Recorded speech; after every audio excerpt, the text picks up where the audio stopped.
Welcome to another edition of Interesting People with Bob Brill. What we've been doing is taking a look at the movies of 2023, the ones we've seen, and then also we're going to take a look at some of the streaming service shows that were up for awards. One of the ones we're doing is the one we're doing today, and it is one of my all-time favorites. I guess my two favorites from the last couple of years are Ted Lasso and The Marvelous Mrs. Maisel. And we're doing The Marvelous Mrs. Maisel today. So I want to take a look at that. The Marvelous Mrs. Maisel, if you haven't seen it, takes place in the 50s and 60s. And this last season, which is the final season, takes place a little later than that. I believe it's like the 70s, maybe the 80s, somewhere in that range. But it's about a woman by the name of Mrs. Maisel, Midge Maisel, and or Miriam Maisel, who was just really frustrated in her marriage back in the 50s, and she became a comic. She went from just being a housewife to a stand-up comic and blew everybody away, including her manager, who became her manager after seeing her, and that is Susie.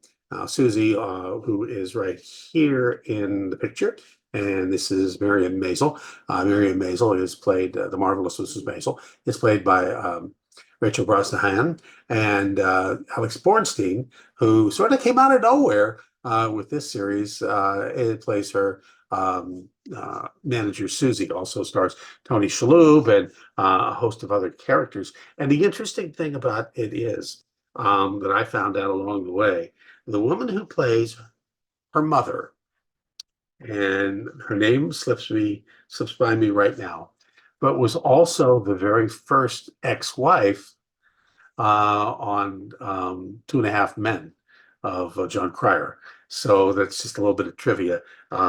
Two totally different characters. It's a Jewish family in The Marvelous Mrs. Maisel, and they live in New York City.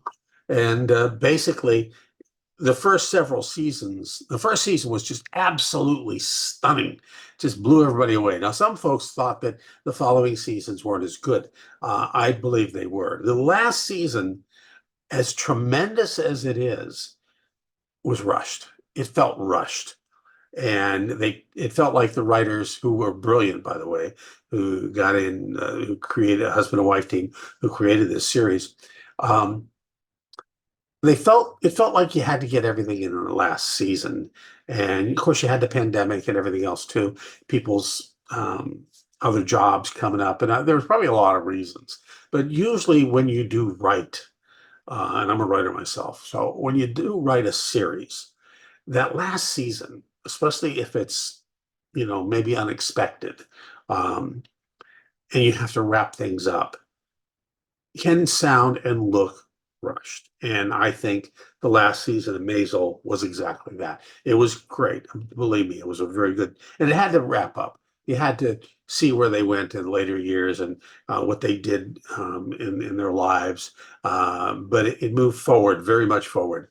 One of the great things I loved about this series is you saw people, fictional people who were based on real people, um, talk show hosts, other comedians. But the one character they didn't change the name, and I was fascinated with, was Lenny Bruce. Now, if you grew up in the 50s and 60s like I did, um, you were taught that Lenny Bruce was this filthy, dirty comic who kept getting arrested because he was foul-mouthed, and therefore should have been thrown in jail. Well, that kind of wasn't really the truth. There was some of that in there, but in The Marvelous Mrs. Maisel, they take a little different tack, a deeper tack on Lenny Bruce. They still make him out to be the foul-mouthed comic. They still make him out to be the person who was arrested. They still make him out to be a drug user. And at the same time, there's a different Lenny Bruce in there.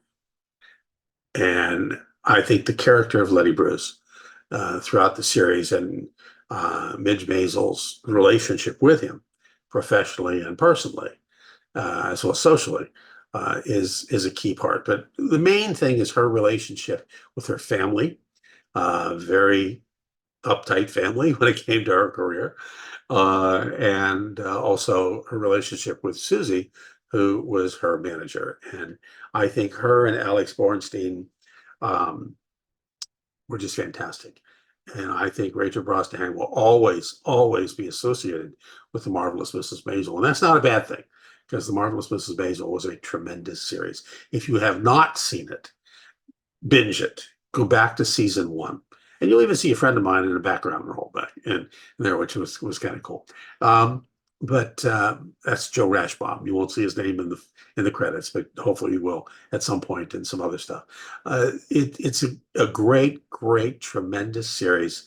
A lot of good color, a lot of good audio as well as video, and like some of this other stuff, it's not for everybody, but it's not raw at all, even though she works at times in a burlesque house. It's basically burlesque, and so there's strippers and things like that. But it's not the type of thing that you're really gonna. I mean, I don't know if you want your teenager watching it, but maybe your near adult teenager, of course. But it's also a good look at history and how one woman can change a lot and make a lot of slip ups along the way as well, and how to deal with family relationships. Marvelous Mrs. Maisel, check it out.